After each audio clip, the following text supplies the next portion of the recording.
Hello, everyone. We hope you are having a wonderful week of hanging out with your team and taking care of your patients. And Brittany and I are coming at you today with talking about team communication and conflict resolution. And John Powell said it best when he said, communication works for those who work at it. And I couldn't agree more. Communication is one of those things that I feel like we absolutely will never arrive. It is constantly an opportunity for growth and learning and development. And we can always learn to be better communicators. So hopefully we've got some great tips and directions today to help you communicate really, really well with your team, which is important to us because think about how much time we spend with our team. We spend more time with our team than we do with our family in a lot of cases. And I think in order to really take care of our patients and serve them as completely as possible, we've got to be super dynamic and effective at communicating with our team so that we're all on the same page and we are all, moving in the same direction and supporting one another. Dentistry is hard. We need a lot of support. So we want to talk about specifically today, conflict resolution, because unfortunately, that's going to happen for all of us. There's no way to avoid that. We are all familiar with it. I mean, if you're a listener who's never had a conflict, please right now call me. I want to know all of your secrets. If you are a listener who just said you've never had a conflict, you are in denial and you should seek therapy. We still love you. True. We still love you. But yes, exactly. And, this is a constantly evolving thing because personalities are constantly evolving and our worldviews are constantly evolving and cultural norms are constantly evolving and what people think is acceptable and not acceptable behavior according to how they were raised and their religious beliefs and everything are constantly evolving. So it's like communicating with each person is like a niche specialty, right? Because we have to consider all of that stuff and our own like biases and the way that we interpret things and view the world when we're communicating. And there's so many things and so many ways that things can be misunderstood, lost in translation. This thing means something to you, but doesn't mean the same thing to me. It can be the words, it can be the actions, it can be the body language, but it's a constant learning process because we're all different, we're all unique, and we all communicate in a different way. Yeah. And I think, we might have mentioned this stat on a previous podcast, but I just think it's relevant here is poor communication and unresolved upsets have really big impacts on our careers as hygienists. And they've actually seen that conflicts with dentists cause 28% of hygienists to change jobs and 13% to decrease work hours. And then conflicts with other team members cause 17% of hygienists to change jobs and 7% to decrease work hours. So, we all know nobody likes to feel uncomfortable. Nobody likes to have the hard conversations. Nobody wants to, be that person. But in reality, it's going to happen no matter where we go or what we do. So instead of trying to avoid it, why don't we just figure out how to maneuver that really well? Why don't we try and become proficient instead of like jumping ship every time we're faced with this familiar challenge that's just uncomfortable? Yeah, because the reality is if we're ignoring the issues and the upsets, that doesn't ever solve it. And then we just sit and stew in that. And then we become, really jaded and uncomfortable. And then we're not our best selves. We're not our best selves for our patients. And it creates a really resentful kind of angry, frustrated environment. And it's not a healthy thing.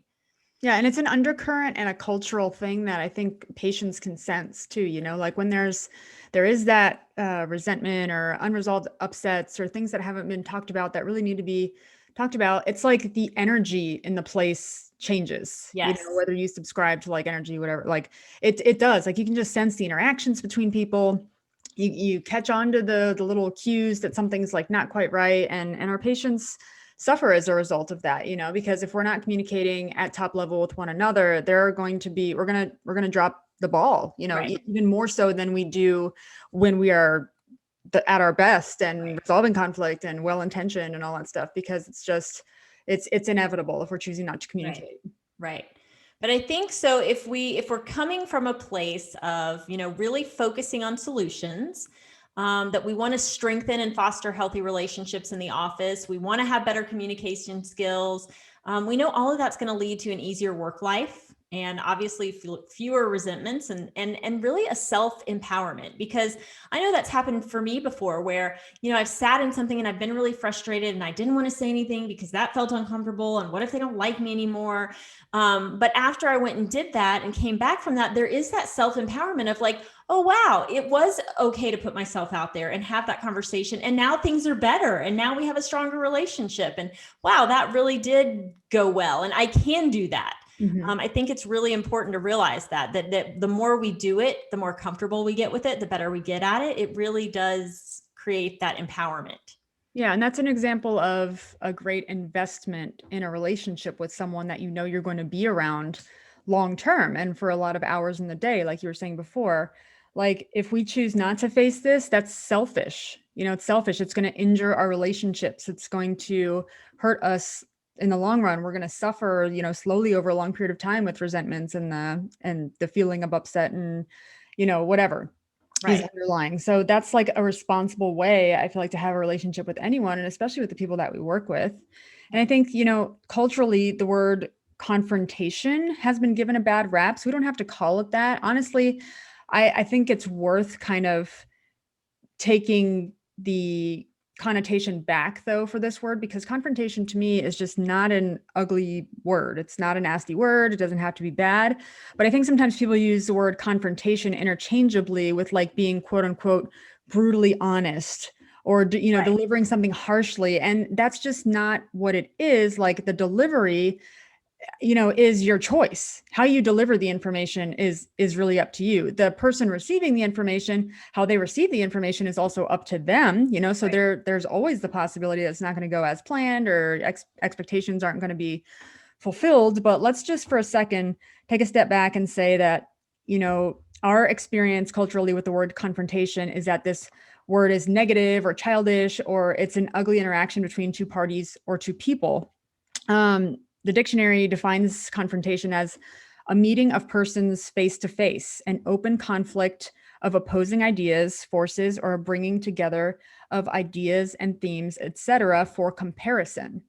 So this is just educated communication to me. It's just like top level, self-actualized communication. Like, hey, let's be honest about our conflicting views and opinions. We all have them. Charissa and I have them, and we're very similar, but we don't agree on everything. If we can't talk about it, like, how are we ever going to learn from each other and move forward? Right. You can't. So it's just, the confrontation has to happen, and it has to be kind of intentional, because I think, especially in dentistry and in our schedules every single day, we're in such a hurry a lot of the time, and then things happen that upset us. And then unless we devote and schedule a specific time to deal with that upset and resolve it, it's just not going to get resolved, because there's too many other pressing things. There's fires that have to be put out every day. We have to keep the schedule and stay on time, and all the normal stuff that comes with the day. So this has to be really intentional. Yes, for sure. And I think with that intentionality, I think if you've got an issue, I think you've got to be dedicated to saying, well, I'm not just going to blow that off and let that go. Now, I mean, granted, there are some things that, aren't a big deal. But here's the thing. I think step one of any of these issues is kind of checking in with yourself and asking, okay, this happened and I didn't feel good about it, or that didn't go well. Is this something that has happened multiple times and it's time to address it? Was this a one-time thing? Mm-hmm. Am I in a bad place today? Like, really checking in to see, is this something worth kind of digging into? Yeah. And then if it is, then kind of, there's some steps you got to take to really make that communication productive and effective. And I think it's checking in with yourself to, number one, see if it's a big deal. And then if you decide, yeah, this is enough that I think I need to talk about it, then I think it's kind of looking at the situation, almost stepping back from it, right? Because I always talk about the me filter, like we filter everything through me and how I feel about it and what they said about me, or how that impacted me. But I think too, and especially on our teams, because there is so much going on and there's so many tasks that so many people are trying to, do in a day. I think sometimes just looking at the perspective from the other person's side before you even go to them, like think through like, hey, what could they have been dealing with? What could have been happening for them? I think it's really important because if you just go from your own perspective, sometimes you can kind of come off as like attacking, or that you don't really understand where they're at. But if you take the time to really kind of gain some perspective in the whole thing, then I think that's going to, you're going to bring grace into the conversation. And I think that's really, really important because no one likes to feel attacked. I think we would all admit that we make a lot of mistakes in our day because there is so much going on. So if somebody comes to me and they want to talk about a mistake I made, I mean, hopefully I'm going to be self-aware enough to know, yes, I do make mistakes. I mean, I'm juggling a lot and I'm trying to do it all right, but sometimes I drop some balls, and thank you for bringing that to my attention. How could I do that better next time? I think we all need to have that perspective in mind. Yeah, I think a good question to ask, like, yes, investigate our own motives and, ask, what do I want to come out of this if we're choosing, conflict resolution and to have a confrontation. But I think a good question to ask too is, will it empower or undermine my relationship with this person in the future if I choose not to address this? And if the answer is yes, it could potentially be damaging, then it's probably worth addressing. If you can honestly say to yourself, no, this will not impact the way that I feel about this person, believe about this person in the future, I can get over it, move on, this is not what we're talking about, then great. That's, then you don't need to move forward. But I think if you ask, like, is this going to harm our relationship? Can I look at this person the same way without having this discussion? The answer is no, then it's worth the discussion, in my opinion, Right. Yeah. And before we go there, like continuation of what you were saying, self-assessment, like asking myself, like, okay, what if I need to move forward with some resolution here and schedule a confrontation or a conflict resolution with this person, what do I want to come out of it? Do I want to empower my relationship with this person? Do I want to assert dominance? Do I want to just prove that I was right? Do I want to inflate my ego? Do I want to embarrass someone because they embarrassed me, or I feel that they did something wrong to me? Like, it's important to check ourselves, because even if, we don't mean to come across that way, if we're not aware that that's actually like an underlying thought, then we're going to communicate that to that person. And then it's like, you're not going into it with the right intentions. Like, you don't even know what you want to come out of it. It's not going to help. It's going to make the mess bigger. Right. Because chances are, if you don't have an answer to that question, you're really just wanting to vent, how you feel but if you can say, gosh, this has bothered me enough to where I feel like it's happened enough times, I feel like we need to come up with a different way and a better approach for this. Like, I want to come up with an outcome so I don't feel this way again.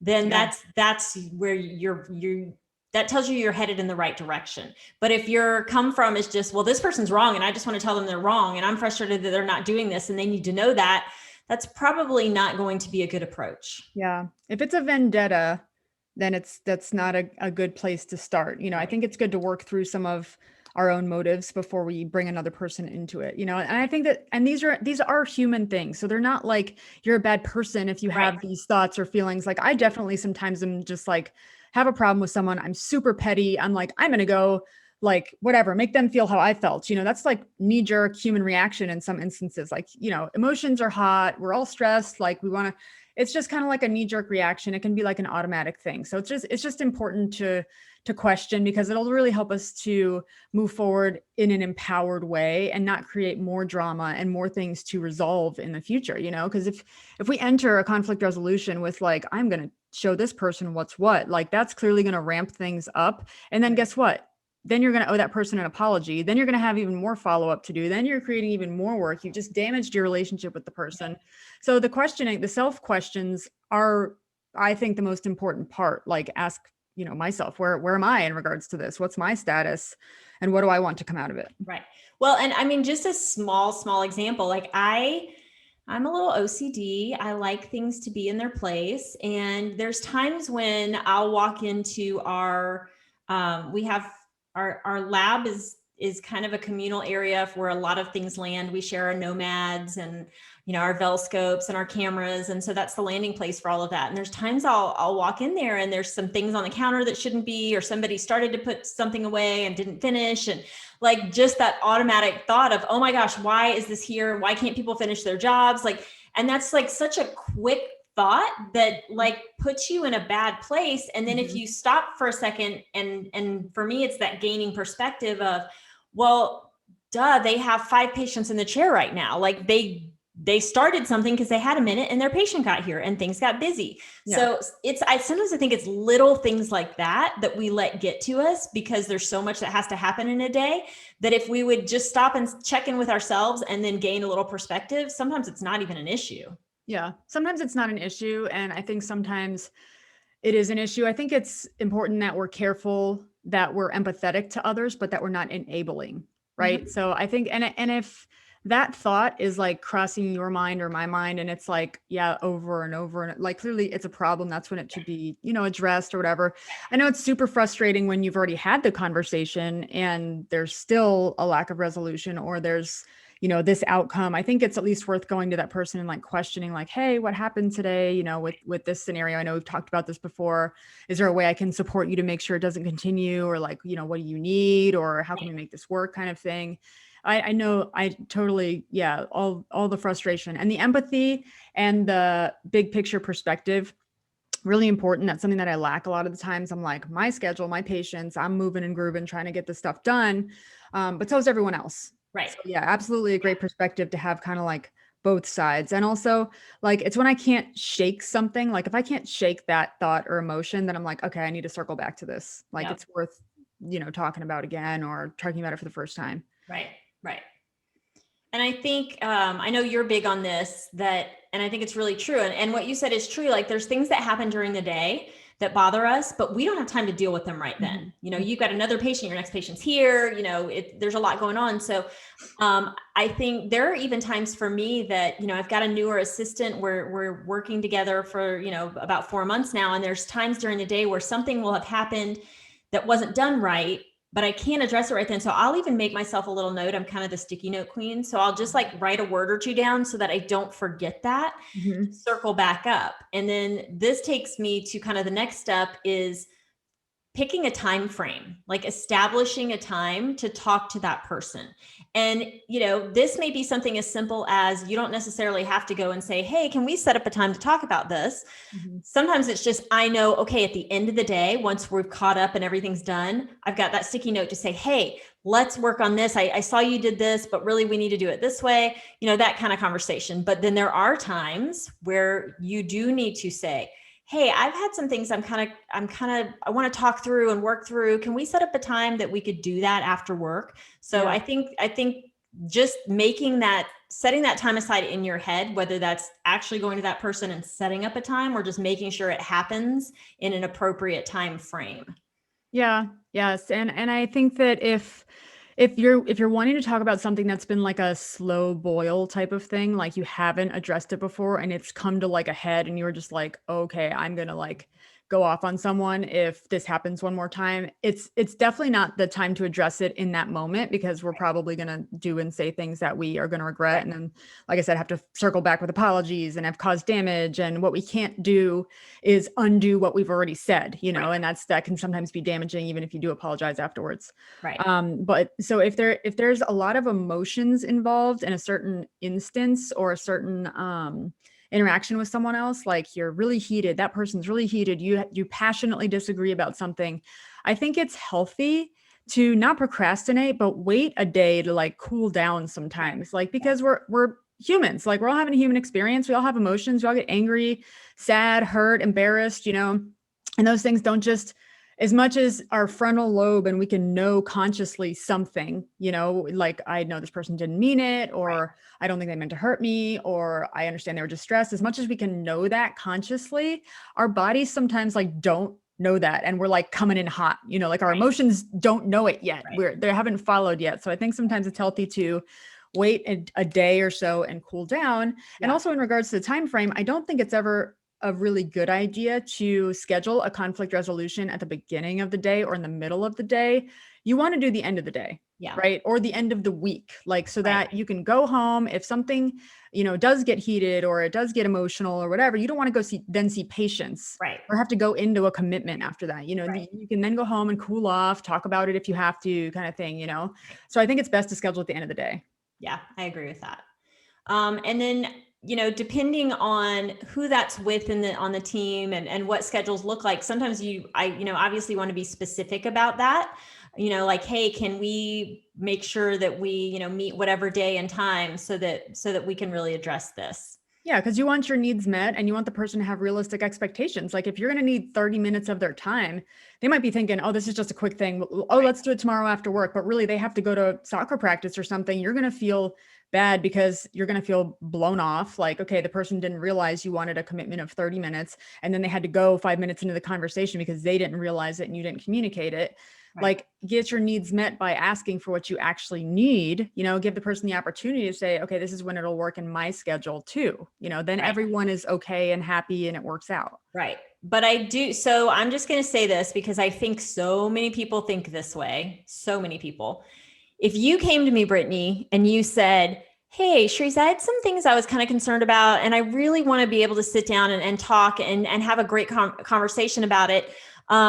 Would you be able to stay after work on Wednesday just for maybe 30 minutes so we could talk about that? I mean, obviously I'm going to say yes to you, but if you say this to me on a Monday, like I'm going to be super stressed for 2 days because yes, I'm willing to talk to you, but like, what did I do wrong? And what, again, like my me filter kicks in and like all of a sudden now I'm freaked out and I'm probably not going to be my best self for the next 2 days. So I think if it's not right away, it's kind to kind of say, whatever it is you have on your mind, just, a little synopsis and say it in a way of, like, hey, Brittany, I was really concerned about, our interaction earlier today. And I just want to make sure that we're good. I love you. I want to just make sure we're on the same page. I want to figure out how to best support you.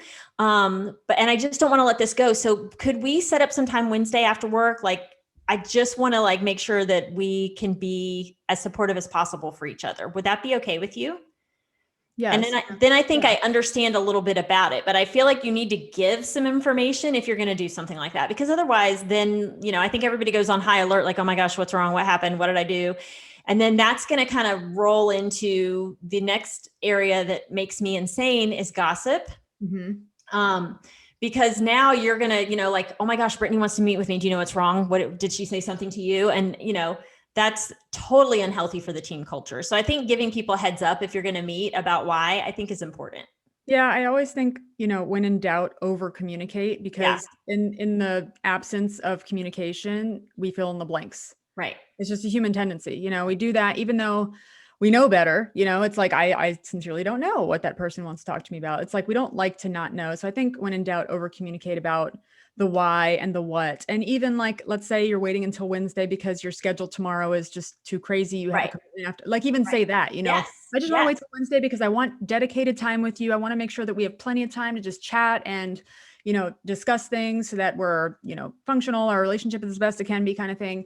So Wednesday is the time that works best for me. Is that okay for you? Kind of thing. Right. Yeah. But I agree with you. It's always better to fill it in for people. And I think the healthiest way to do all of this is go directly to the person and do this, because what our tendency is, and I see this all the time, is, team members go to other team members because they're uncomfortable to go to that person. And so that's super, super toxic because I've had this before where I think somebody's just phenomenal. They're a great team member. And then somebody else comes to complain about something they did.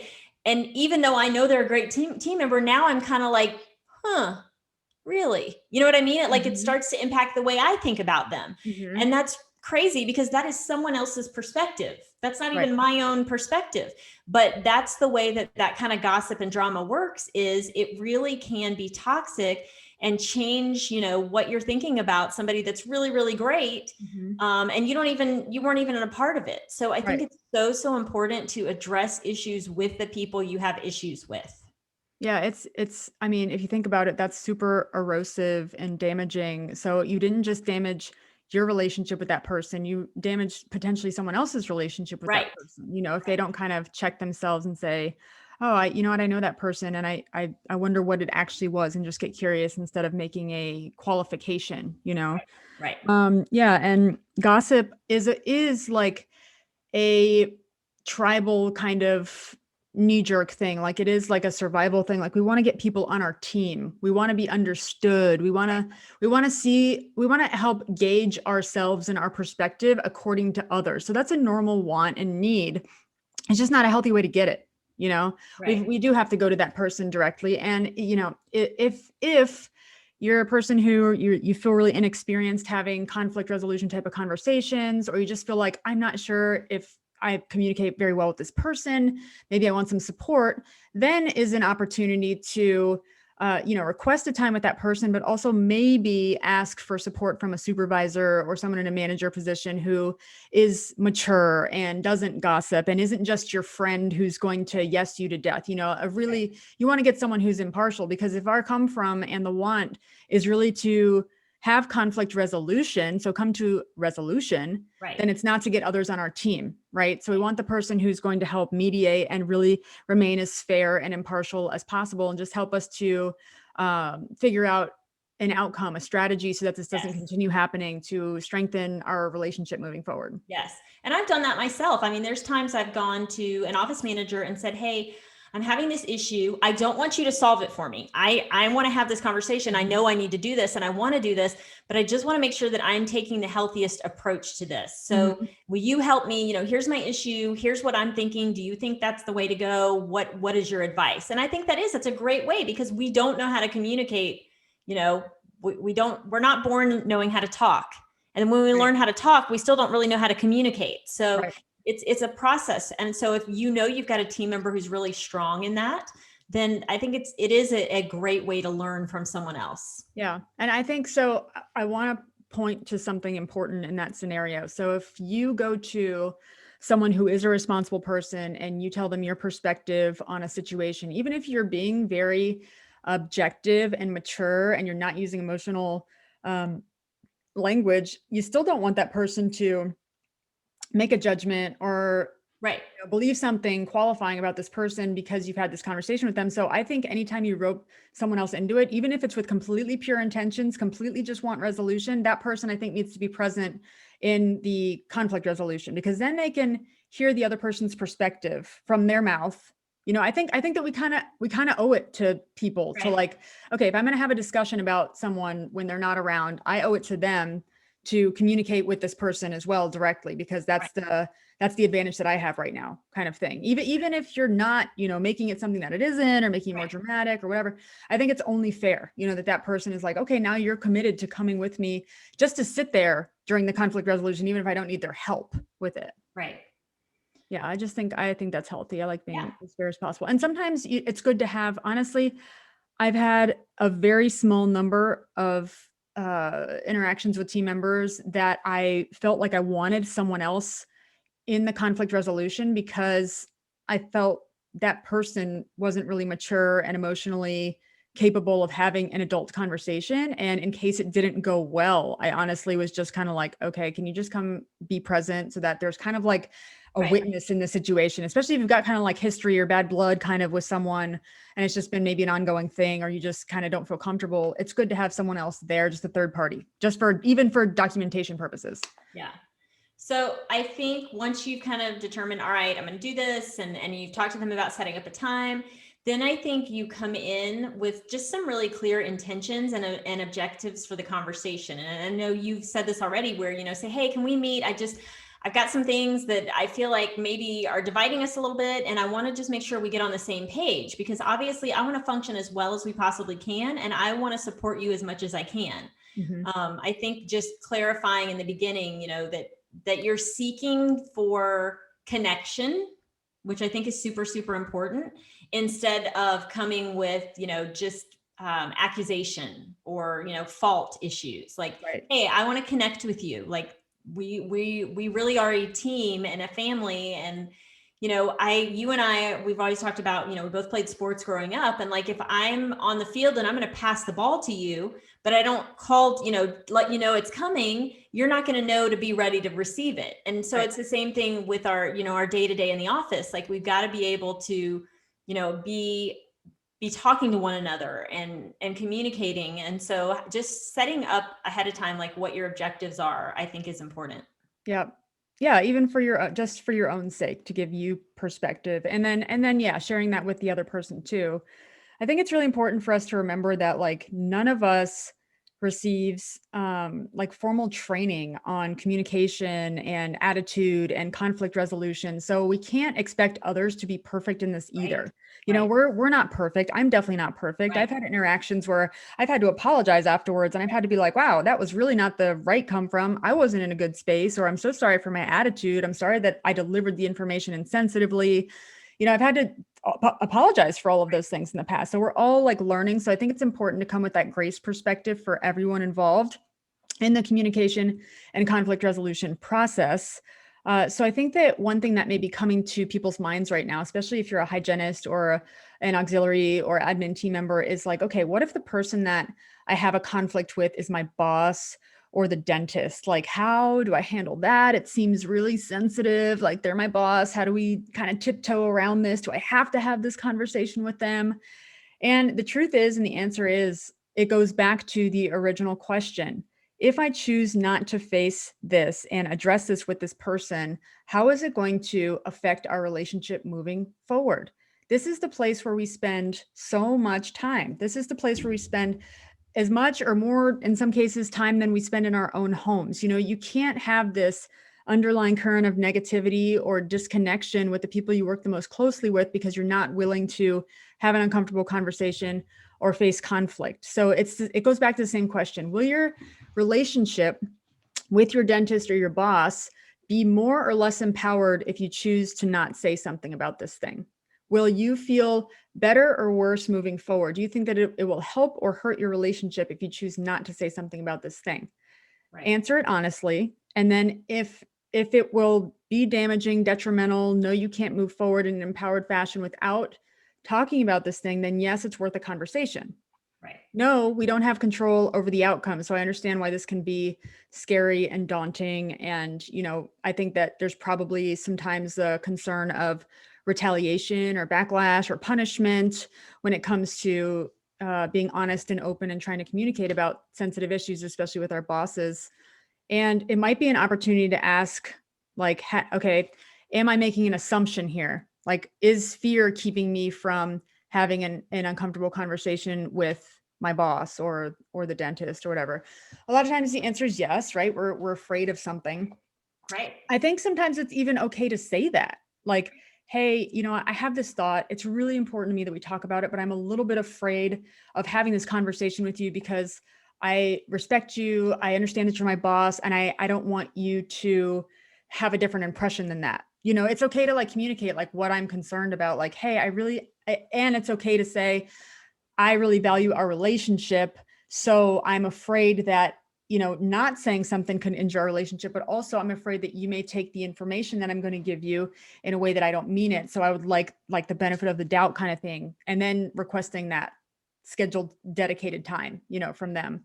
Yeah. But I think that we have to be honest with ourselves, because just like boiling down beneath the surface with a team member can cause us to just resent and burn out and hate our jobs and dislike our coworkers. You uproot your entire life, you leave because you didn't ask the hard questions and request an honest conversation. And then it's the same cycle somewhere else. It's not like it's going to be different. Do we want these problems or those problems? Right. And in a lot of instances, they're the same problems, just with different names and faces. Right. Yeah. I mean, I have not experienced or met anyone who's ever worked in a company of any type, dentistry or not, where everything was just amazing and it was always perfect and it was always great. So yeah, we're going to have issues. It's just picking your battles and deciding, is this something that I can live with day to day, or is this something I can work on and talk about and work through? Because yeah, we're always going to bump into that. Yeah. And it's, remember too, there is that fear of going to a boss, whether it's, an office manager or a dentist, or, an owner of, gosh, what if they don't like what I say and I lose my job?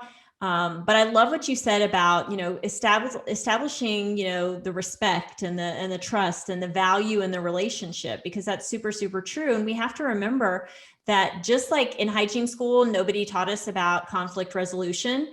The same thing for our bosses, that's something that they don't learn a whole lot about running the business and managing people and having those interactions. So we have to remember that, we may not feel 100% about it. They may not either, so I think just being vulnerable and being honest and having so much grace is really, really important.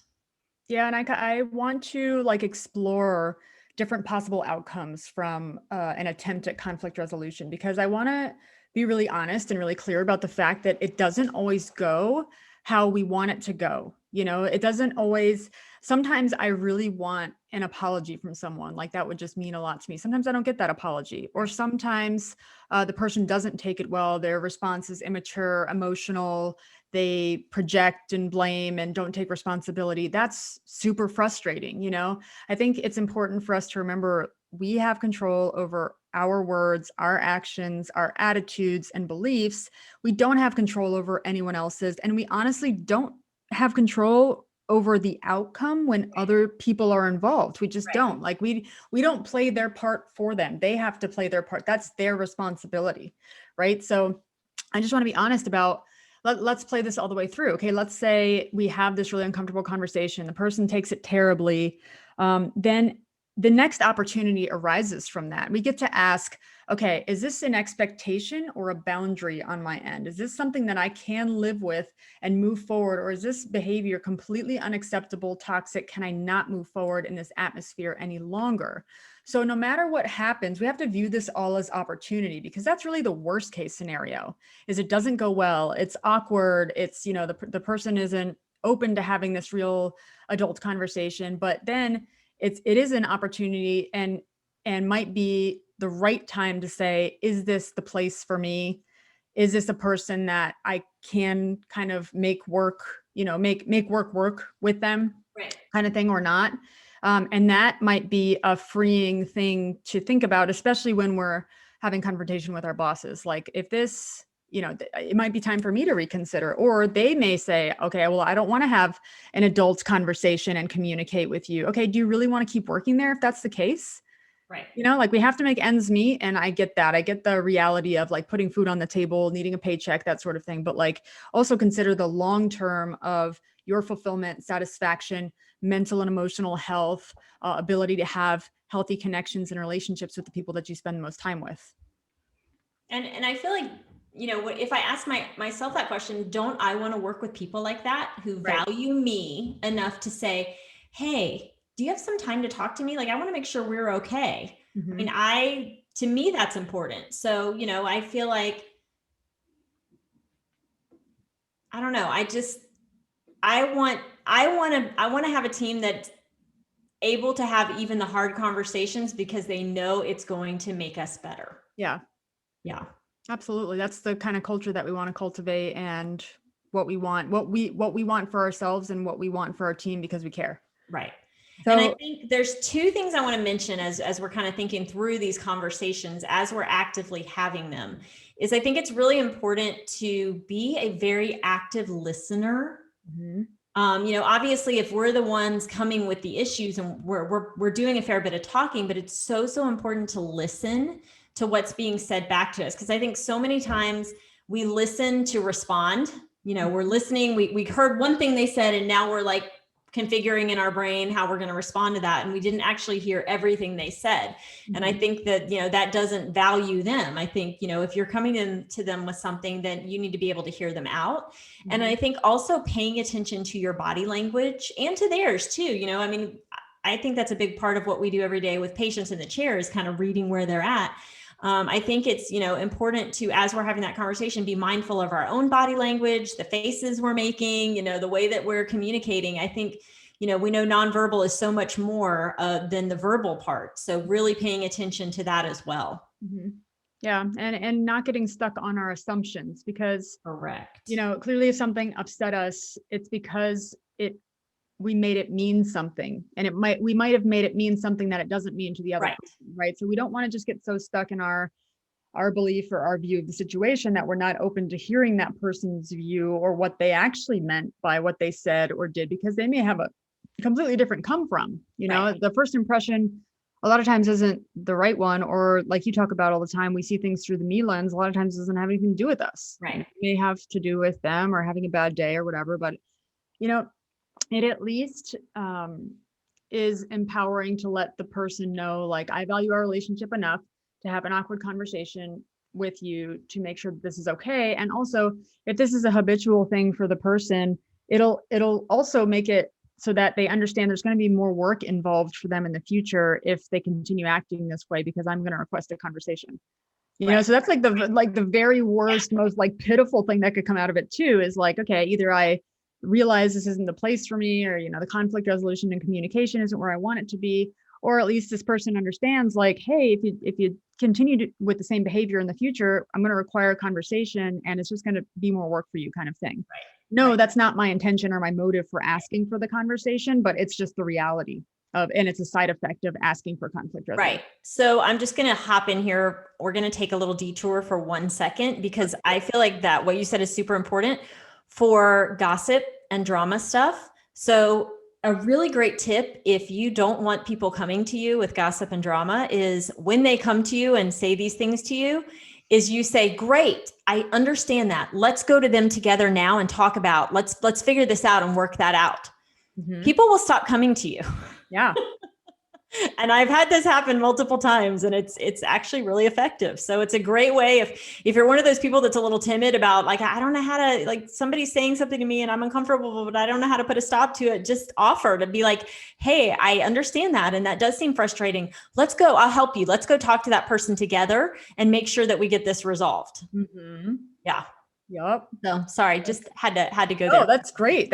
That's great. Totally true. Yes, you taught that person something, and your come from wasn't, I'm going to teach this person a lesson, but it Right. was like, hey, I want what's best for ADS, and I want to resolve this. So they realize in the future, if they come to you, it's going to involve more work, which is okay. Yep. They may come to you if they actually want to resolve the problem, and now they know that that's what you want, Right. what you're in it for. So it's just great because they get to realize a couple of different things in that interaction. Right.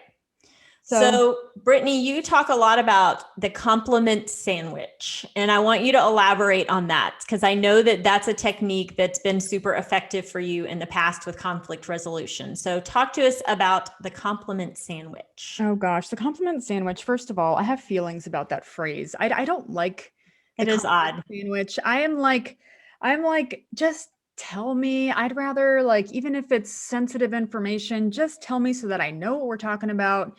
Even if it's hard to hear, hard to take. For me personally, I'm like, get to the point, please. Like, why are we, just tell me.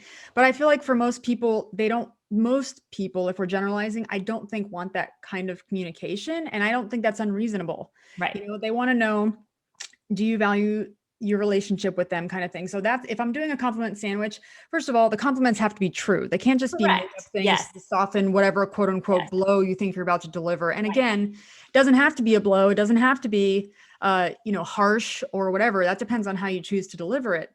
But I think it doesn't hurt to say, hey, I really love you. You're one of my favorite people here. Love working with you. There's something that I want to talk about, and it's X. It really bothered me when you do this. It makes me feel blah, blah, blah. Can I make a request for the future? Yes. Okay, great. You worked that all out. And then I really appreciate your time. You're awesome. Like, is there anything I can do for you, kind of thing at the end? So that's what I mean by compliment sandwich. It's like, say something honest that you love about this person at the beginning, then deliver this hard to deliver, hard to hear, or something that you think is sensitive information. Deliver that in a sensitive manner, right? In a considerate manner. Right. You can say the words, you can be honest, kind of like when we're honest and direct with patients while still being sensitive to their emotions. Like, you're not going to say a little bit of bleeding. You're going to say there is infection. Right. It's okay to be direct and say what you mean, but, and not like sugarcoat it either, but you don't have to be like brutal or ruthless or rude about it. There's a way to deliver the information and just be tactful and straightforward. So that's what I mean by that. And that has been a really important lesson for me, because there have been times when I've interacted with people and tried to have coaching moments. And it has gone both ways. Obviously, I've received a lot of coaching too, but when I'm trying to coach someone else, I have a lot of times just jumped into the point because that's how I like to receive communication. And people are like so taken aback and so put off that they couldn't even continue the conversation, and it just doesn't work out for anyone. Because again, if my come from is I want resolution, then I'm willing to do the work and speak in that person's language, how, most people maybe want to be spoken to in order to get the point across in a healthy way and for them to remain open to the information that I'm delivering right now. So no, it's not my preferred method of communication. I'd rather Charissa just say, wow, your hair looks really bad that way. Like you should do it differently or something. Because honestly, the relationship that I have with Charissa, I just know that she loves me and cares about me. Like, just tell me, like, does it look bad or not? Like, what's your opinion? You're having a good hair day. Thank you. I think so. I think so. It had to be something because it's not my face or my eyeballs. I'll elaborate on that maybe.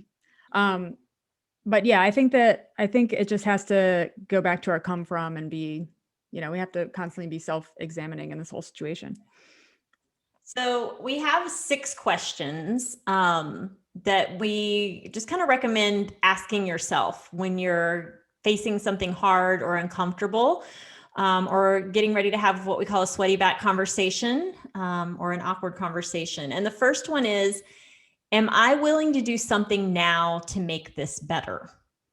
Is this making me uncomfortable enough to where something needs to change and I'm willing to do something? And is that something just changing my perspective and making and understanding what's going on and settling down in that? Or is that something going to someone directly to someone and having a conversation? Mm-hmm. And you have to roll with this too until you get to yes. So if you ask yourself, am I willing to do something now to make this better? And the answer is honestly no. Why not? Are you just too emotional? Are you too hurt? Can you not see past your own perspective? Do you need to get another person involved? Like, why not? And then ask yourself until you get to yes. Okay, now I'm willing to do something to make this better. Yes, perfect. I love that. The second one is, what meaning have I linked to this? Because again, in our me filter and in our own perspective, sometimes we choose to think things that aren't even true. We will filter what we think is going on for someone else and it has no basis. It's not the truth. So, what meaning have I linked to this? Do I think this person doesn't like me because they didn't put that supply away? Like, just getting real with yourself. Yeah. So the meaning that I could have linked to it if Charissa said, hey, your hair really looks terrible like that, is based on my past experiences.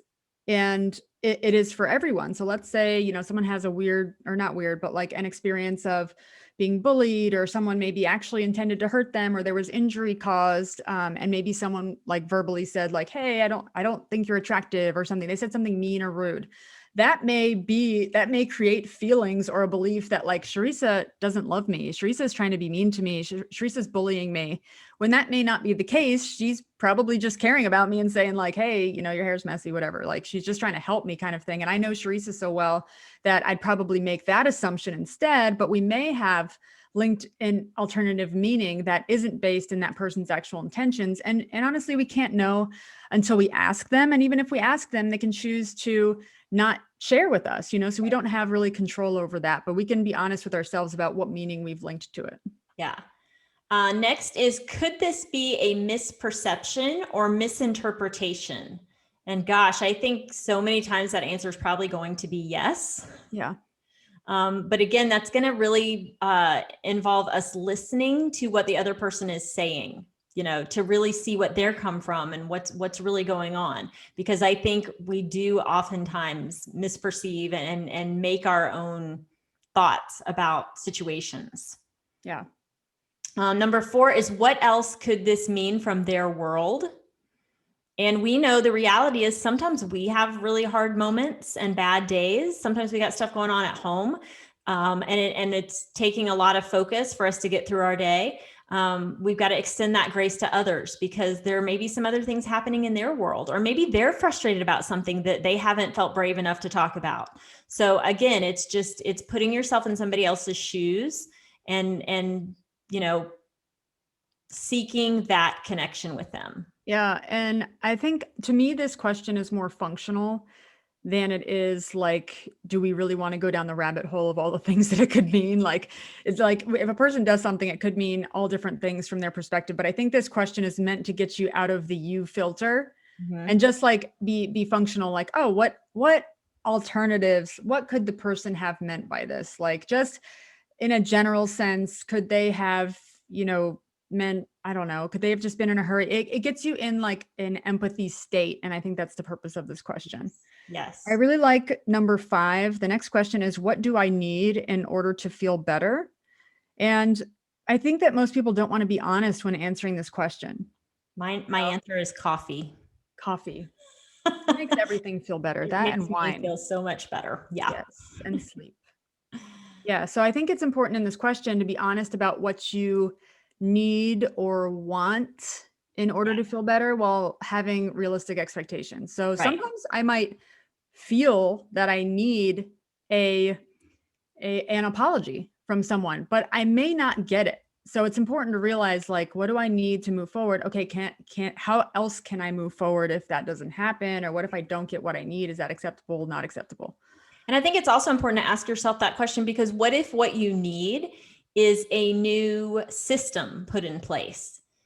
And knowing that ahead of time helps you prepare for that and say, hey, this didn't work, this isn't working, but what if we tried it this way and had something in mind so that you could present? So I think it is, you got to know what you want that outcome to look like. But I agree with you. You need to be prepared because, again, you're dealing with an unknown. You don't know how that person's going to respond and what they are willing to do or not to do. So I think it's important to know that, but also to know, hey, if I don't get that outcome, am I going to be okay with that? Yeah. And then decide if it's an expectation or a standard. Right. Should you live with it? And that's subjective. That's according to you. Right. And then the last one is, how can I communicate my needs in order to empower my relationship with this person? So it goes back to square one. Like, what are my intentions?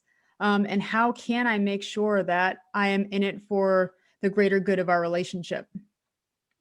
Yep. And then the last question is a bonus question, and it's asking, what's great about this? Will going down this road help to strengthen your relationship? Will it help you to get to know the other person better? Will it help them to understand you more? How will it strengthen your relationship, or how did it help you? Even if it's just the experience of having an uncomfortable conversation and that being a learning experience for you, what was great about it? What did you learn from it? Even if it didn't go well, what did you learn? What would you do differently in the future? What could have gone better? It's a good reflection point. Right. So I think these are all some really, really great practical ways at dealing with conflict resolution. And I want to just throw one really random thing in here. If you're listening to this and you feel like, gosh, it's been a while since our teams like just really gelled well and been on the same page, I just want to encourage you, maybe it's time to set up a fun time for the office. Even something as stupid as playing a game together, Twister's kind of funny as an adult. So, playing a game together, having a happy hour after work, going out and doing something together, I think just builds so much connection and takes us out of the stress of the day and reminds us that we are all human and we are funny and we are silly and we are serious. It's kind of celebrating who we are as people and really connecting that I think will build us. So, if it's been a while since you guys have done that as a team, I absolutely recommend having some fun together. Yep. Camaraderie and morale. It is an intangible asset, and it's an invaluable asset. Yes. So if you need some information, you need some support in this area, you can find us, go to Mighty Networks in your apps, and we are under Bulletproof Hygiene. We would love to connect with you, have some conversations, send us your ideas for what works well for your team and your communication, because we love to learn. We definitely don't know it all. We need you as a community to help support us as well. Yep. And don't forget to come see us in person this July 2021. It's the 8th and 9th, the Bulletproof Summit, AKA the Bulletproof Hygiene Summit and the Bulletproof Team Summit. They're all three happening this year, which is super exciting. You can find out more about this at bulletproofsummit.com. You can purchase tickets there, and we really hope to see you guys face to face, shake your hands, hopefully give you a hug by then. And we are looking forward to it very much. Have a great week, everybody. And here's to communicating effectively.